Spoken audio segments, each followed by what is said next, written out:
Welcome and good morning, everyone. This is David Corey with the Emotional Intelligence Training Company, and I'm joined by my colleague, Mr. Kim Cairns from Victoria, BC, and we are here to talk about impulse control.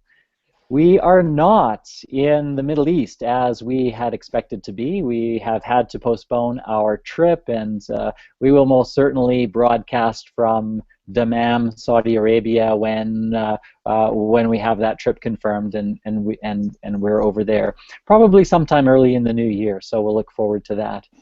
In any case, we're here to talk about impulse control. And when I think about impulse control, Kim, I think about Walter Mischel's famous marshmallow experiment he did in the 70s. He put two marshmallows on a plate in front of 4-year-old children and asked them to wait while he went down the hallway. When he came back, if the kids had waited, then he said, you know what, you can eat both marshmallows. And so the kids who waited in order to get the two marshmallows versus actually I should correct myself and say that there was one marshmallow on the plate in front of the kids, and then he said, if you can wait till I get back, you can have two marshmallows.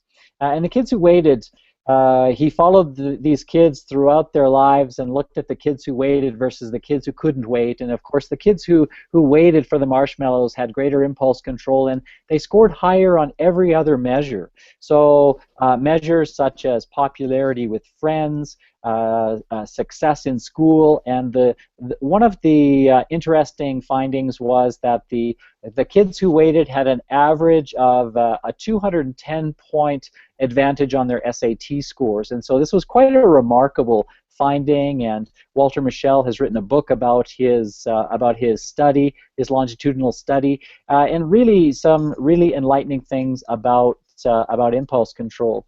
So, okay, so we think about Walter Mischel's experiment, Kim. What about working with some of the managers that we work with in our coaching and training through the Emotional Intelligence Training Company?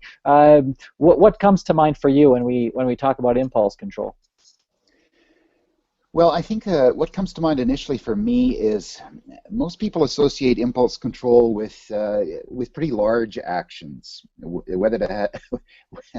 whether to do something right now in the instant or think about it for a bit and reflect on it for a bit and come up with a better solution. And what I find regularly are people that can talk about the benefits of low impulse control when they've made quick decisions when they've had to be made and positive results have yielded from that decision. And then there's that recognition that impulsivity has got them to places they didn't want to necessarily be too. So I usually find there's a strong awareness around what kind of roles it can play, and often not much of a sense of how to control it. Absolutely, and one of the things that I find fascinating is when we look at our wheel model, that is to say the MHS model of EQ based on the original work of Dr. Reuven Bar-On. When we look at that model, which of course our online assessment is based on, the EQI, the Emotional Quotient Inventory, what we see is that impulse control has a relationship with every single one of the other 14 EQ competencies. So it has an interesting relationship with self-regard. In fact, there's a study which shows that people with lower self-regard have lower impulse control, and I just think that's a fascinating connection right there, and probably has something to do with the idea that if we see ourselves and view ourselves as competent and confident individuals, then we will exercise greater impulse control. Perhaps that's the connection. And then there's a connection with self-actualization. That is what activities we involve ourselves in, whether we are involved in what has meaning and a sense of purpose for us or not. And then just think about emotional self-awareness and emotional expression and the role impulse control plays in those two, Kim. I mean, those are two critical competencies in emotional intelligence, emotional self-awareness, and emotional expression. And so talk to me, Kim, about the role of impulse control in being aware of our own emotions and then in emotional expression. Well, Dave, I'll just use myself as an example. I mean, one of the things that I'm continuously working on is exercising that impulse control muscle in situations where I can feel a familiar physiological feeling developing in me and a desire to go with my default response in a situation where there are emotions involved. And so for me, what happens is I have this what I like to think of as an almost tickable box in my mind saying, okay, is this an opportunity to go with a different response rather than going with my default response in a situation? So given the fact that I'm feeling a certain way, my response would usually be this. But this may well be an opportunity for me to exercise that impulse control muscle and say, how about coming at it from a different perspective and seeing what that yields? Assessing whether that different response in that conversation or meeting where emotions have arisen, to try a different angle on it and see what ends up being the result. Yes, what you're talking about, Kim, is you're talking about what psychologists call assessment with respect to controlling impulses, and assessment is evaluating goals in terms of viable alternatives. So, okay, so this is my goal, this is my intention. Now, how does this option versus this option play out?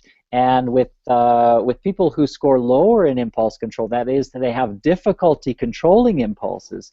They don't take the time necessary to evaluate those, in some cases, competing goals or competing priorities in order to come up with the best alternative that best fits their intention. So what we have is we have the intention to accomplish a particular goal, and then based on perhaps the temptation to take action, we veer off of our ultimate intention, and we replace that ultimate intention with a easier to achieve goal, which is actually not our ultimate intention.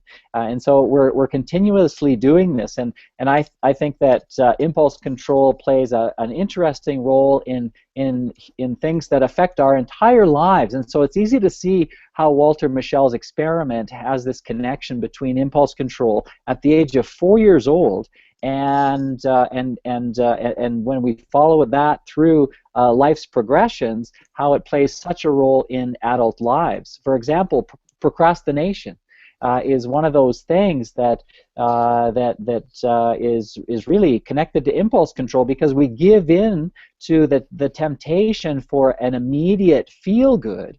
That is to perhaps continue to watch just a few more minutes of television when really we have the looming project, which is our ultimate intention, and we don't get to the project. And pretty soon, those few minutes of television, that immediate feel good, has drawn us away, and it's like, uh-oh, there goes the day, and I haven't worked on or accomplished my ultimate goal for the day.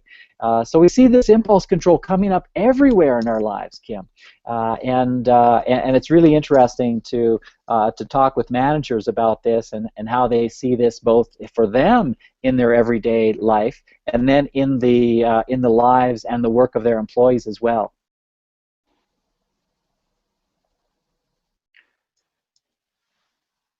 Any commentary, Kim, on how this commonly plays out for managers?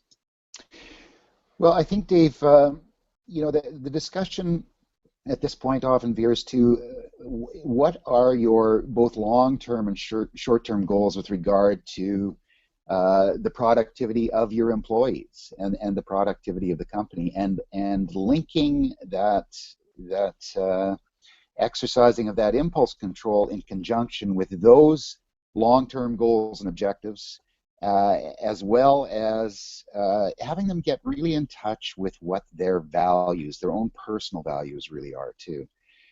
So that they're operating in a bit more congruence with both of those factors rather than just reacting. So what they end up doing is actually being able to have a a reasoned response in more situations than just reacting. Right. So what you're suggesting then is that impulse control is really related with and highly connected to proactivity versus the reactivity that you're talking about. And of course, we talk with we speak with managers whose values are in conflict with each other, because what we know is that lower impulse control is actually correlated with higher productivity, ironically. And then what happens, as is the case with what we call bulls in the china shop, they're able to make big things happen, have a high level of productivity, but they're not considering the relationships that get damaged and the people who are put off. So they have a value perhaps for employee engagement, they have a value perhaps for employee attraction and retention, and yet those values fall away with the high need for productivity.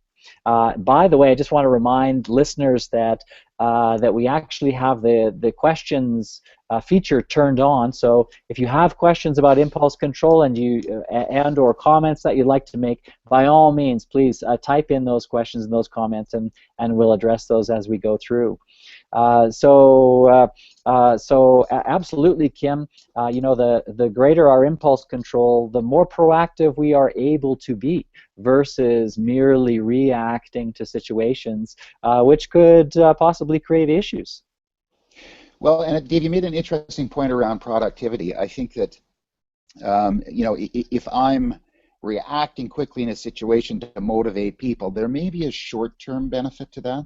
They may follow my direction over the short term, but it's not sustainable over the long term if I'm just reacting all over the map. At some point, that relationship with my employees is going to break down. So seeing the link between taking that time to assess what's really going on, both for me and the employee, and taking that into consideration with where are we actually headed on this project. Absolutely, these are all critical issues. Just back to the relationship between impulse control and some of our other EQ competencies. For example, emotional expression. When people are scoring low in impulse control, how that affects their emotional expression is they might say things or express things inappropriately, or not be sort of conscious of perhaps the reality of the situation. So reality testing is there as well. And Daniel Goleman writes about the idea of attention as it relates with impulse control. So you know what we focus our attention on, and this is a suggestion for impulse control issues, that we actually distract ourselves from what is tempting, or what is attracting our attention, that is what is tempting to us. We can distract our attention, and Goleman talks about the idea that we use this with little kids. So you know they're upset about something, and we'll distract them by saying, "Oh, look at that over there." So actually physically distracting their attention, and so we human beings can use that technique of distraction as well. And in fact, sort of taking our attention from what's tempting, that is what's easy or fun or enjoyable or what feels good, and shifting that attention to the ultimate goal. And when we do that, perhaps that is going to allow us that additional time to control our impulses and move us more in the direction of our ultimate goal versus getting sidetracked onto that feel good once again. Excellent. And I think here we have flexibility tied into. I can have the flexibility to have different responses than what I normally go to.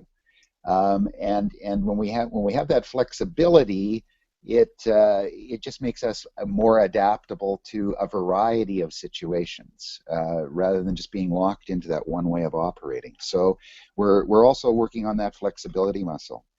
And as we work on that flexibility muscle, that can also increase our stress tolerance.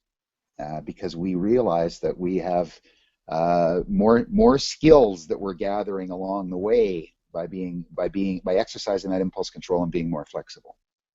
I suppose what we could say, Kim, is in fact impulse control allows us the time and the space to use our EQ competencies. Yes. And you look at any of the competencies, take assertiveness for example. If we score low in impulse control and we can't control the impulse to blurt something that might otherwise be assertive, then it comes across as aggressive. But impulse control allows us the time and the space to use our empathy in conjunction with our assertiveness for optimal effect. Yes. Yeah, So excellent point.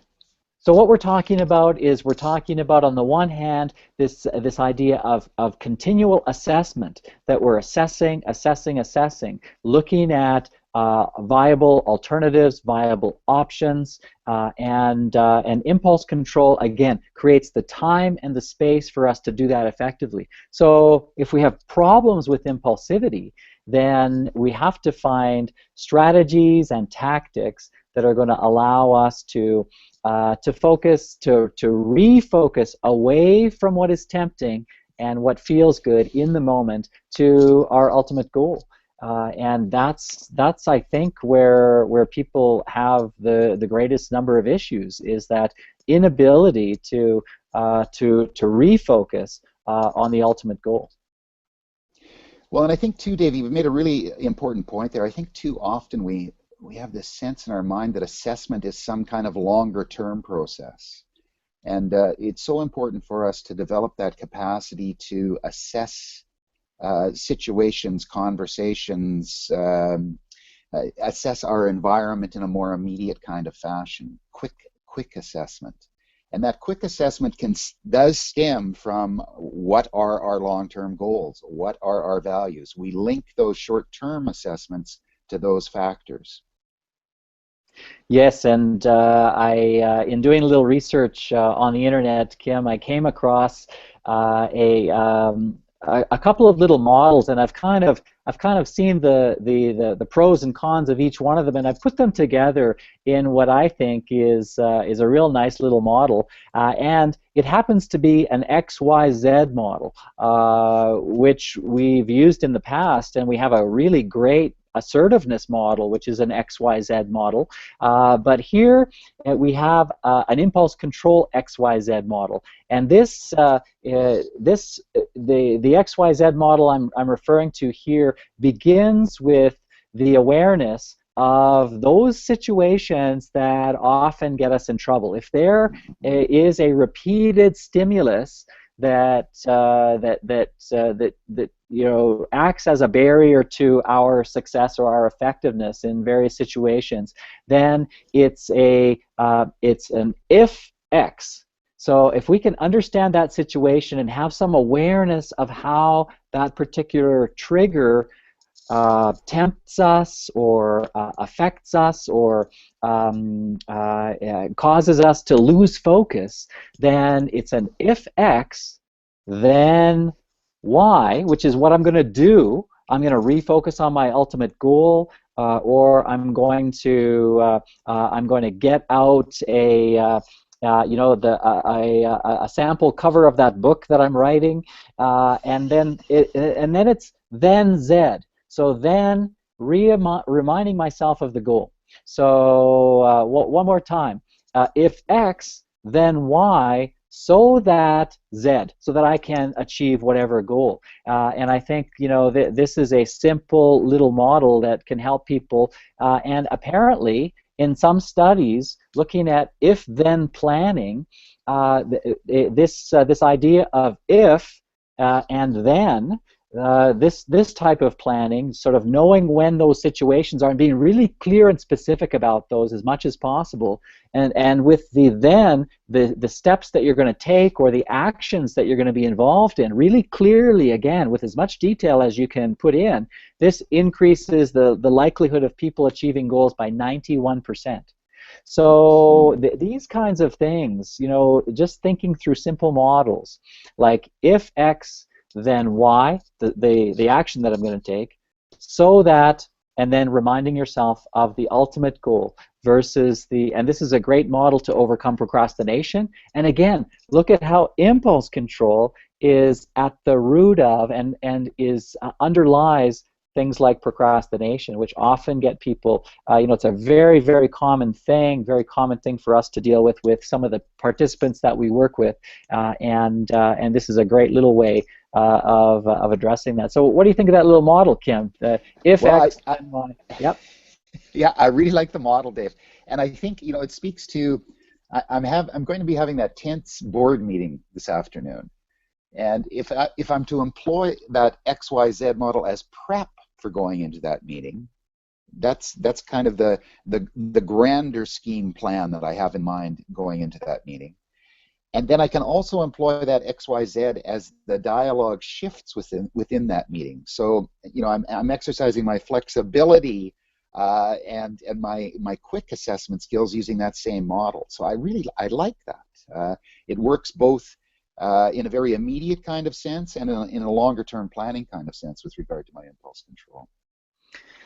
Yes, absolutely. And just looking at and thinking about some of our other competencies, we've got interpersonal relationship, and you can see how a lack of impulse control is going to really hamper your ability to establish relationships, maintain good relationships with others, and empathy. Without impulse control, again, we don't create the time and the space for empathy, and it's so critical to do that. And social responsibility. If without impulse control, we are not assessing alternatives. We are not stopping and thinking about our motivation for being involved in various activities, etc. And problem solving. Impulse control, reality testing, and problem solving are all on the same composite scale of EQ. They're all in that decision-making composite. And impulse control is critical for making good decisions. And if we don't use our impulse control, we're tempted by the easy, quick solution, and we all know what happens when we go for the quick, easy solution, Kim, right? Not usually very good results. Absolutely. So, and we end up having a Band-Aid solution, which might be, again, good in the short term, and that's the danger of a lower impulse control, is that we go for short-term gain. What we end up with quite often is long-term pain. So it's that short-term gain versus long-term pain equation that we're constantly weighing against each other, and we have to control our impulse to go for the short-term gain. And see that big projects, longer-term projects are really going to pay off for us. The difference between people who are able to enter into difficult, big projects that are a lot of effort, a lot of hard work. Those are the ones who don't quit when the going gets tough. That kind of idea. Well, and Dave, too, with the development of these simple little skills and the utilization of those skills, my optimism is going to rise because I'm entering into situations that I formerly dreaded, knowing that I have some new skills and some new capacities. So that can do nothing but enhance my optimism. And the trick that we often teach people in our workshops and training courses around optimism can work for impulse control too. And really, what we want to do is we want to drive a wedge in between stimulus and response, and that allows us to take a more optimistic view. It also allows for this increased assessment. And looking at the various alternatives and options available to us. Impulse control is correlated with patience, and so the more patient we are, the better decision we're going to make. Now we have to balance that against against action taking. And we know that a potential downside of a high score in impulse control is not taking action when action is required. And Kim, do you recall working with a manager who scored really high in impulse control and found that in fact they just sometimes get paralyzed by and overwhelmed by situations? Yeah, there's that frozen component. With that high impulse control, um, I can be in a position where I'm constantly seeking more information because I don't think I have enough information to make a decision. So, I often talk with people about just loosening up the reins on that impulse control at times, and realizing that that person will have the capacity to adjust if it seems to be going in the wrong direction with that decision that was made, and that's not the end of the world. That's how life flows. So it's about, just to me, the picture I have in my mind is loosening the reins on impulse control when that's stopping me from actually getting things done. Absolutely. And what you're talking about is if there are two aspects to impulse control, one of which is what psychologists call locomotion. That locomotion is kind of a humorous reference to goal-directed behavior. So those actions, that behavior that takes me closer to my goal, they call locomotion, versus assessment, which is actually entertaining alternatives. So looking at and shifting the various goals in relation to the alternatives that are going to take us to where we want to go. The potential downside of a high score in impulse control again is sort of an over focus on assessment and a low locomotion. What we want to see is we want to see some balance between locomotion, that is goal-directed behavior, and assessment, which is looking at and varying goals in relation to the ultimate goal, to our intentions. So we want to sort of balance intentions with goal-directed behavior, and all of this is the ability to control the temptation to take actions and get involved in behavior that causes us to veer off of our track. So we want to stay on track towards our goals and achieve those. You mentioned stress tolerance and the ability to tolerate stress and deal with stress in a proactive manner. And again, lacking impulse control, we're very likely to give in to the pressure and the stress that we're under, rather than to take proactive steps to address it. Also, as you mentioned, flexibility. While flexibility greatly assists us to adapt to situations, without impulse control, we might just end up coming across as brittle. And end up breaking in response to stress, versus flexing and bending and adapting. What else about impulse control, Kim? What have we not talked about yet with respect to impulse control? Well, I think it strongly correlates to self-actualization for me too, because again, it's often when we're pursuing new endeavors, whatever those might be, taking up a new activity, expanding our academic careers and directions. It requires longer term effort, and so those immediate gratification components can creep into that and eat away at our desire to learn a new skill or learn a new set of skills.